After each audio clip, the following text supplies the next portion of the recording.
খবর 24x সাথে আপনাকে স্বাগত। নতুন নতুন খবর জানার জন্য আমাদের চ্যানেলে চোখ রাখুন। নমস্কার দর্শক বন্ধুরা, স্বাগত আমাদের এই চ্যানেলে। আগামী 10 তারিখ উপভোট রয়েছে 4টি বিধানসভায়। তার মধ্যে অন্যতম হল নদিয়ার রানাঘাট দক্ষিণ। আর ভোটের আগে এই আসন নিজেদের কুক্ষিগত করতে মরিয়া পদ্ম শিবির।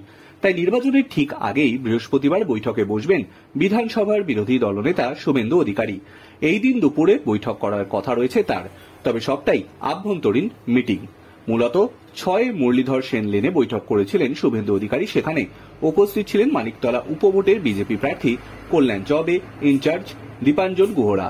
সাংবাদিক বৈঠক শেষে দীপাঞ্জন বাবুরা চেয়েছিলেন একবার শুভেন্দুবাবু তাদের সঙ্গে মিনিট কয়েকের জন্য বসুন, কিন্তু গতকাল তার একাধিক ব্যস্ততা ছিল বলে শেষ পর্যন্ত শুভেন্দু অধিকারী মুরলীধর সেন লেনের বৈঠকের পর আর মিটিং করেনি। তখনই শুক্রবার সময় দেবেন বলে দীপাঞ্জন গুহদেন জানান শুভেন্দু বলে খবর। তবে আজকাল রানাঘাট দক্ষিণ বিধানসভা কেন্দ্রে বিজেপি মনোনীত প্রার্থী মনোজ কুমার বিশ্বাস এবং বিজেপি কর্মীদের সঙ্গে বৈঠক রয়েছে তার।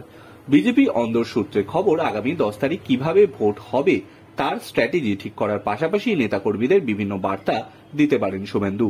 প্রসঙ্গত, কলকাতা ভোটে গোটা রাজ্য যে অর্থে বিজেপি ডাক কাটতে না পারলেও রানাঘাট লোকসভায় নিজেদের জয় টিকিয়ে রেখেছে। প্রায় 7 লক্ষ ভোটে বিজেপি প্রার্থী জগন্নাথ সরকার তার নিকটবর্তী তৃণমূল প্রার্থী মুকুটমণি অধিকারীকে পরাজিত করেছে।